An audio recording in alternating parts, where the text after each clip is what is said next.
khona kwiBuddha Bright TV kuyo internet uthi upresse usubscribe noma ngabe usubscribe ushare namhlanje akuhambi ngedwa kodwa umsebenzi mama Yaphila phezulwana. into bazaseyikhulini balenkomsebenzi Lalela mfethu, nizambalele kakhulu sikhomba ngomphakathi. mina kanjololwane mina Lalela mfethu, ithi indaba yokukhulika mfethu yena indaba namhlanje sikhomba.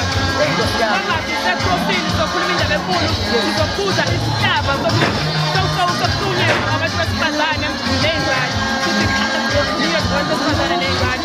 Lokho sikugqugquzela umculo kaMaskandi kuyinyanga yothando, abantu abathandayo, abanomumezane. Ngida kahle kakhulu Kunjalo mfethu. ukhona nje abantu ngendlela abaningi ngakhona kahle lockdown futhi yabona ukuthi bagcwele bahlezisana mhlawumbe ngabonga ukuthini kona Mfethu ngiyathokoza ukubona abantu behlangene kanjena mfethu.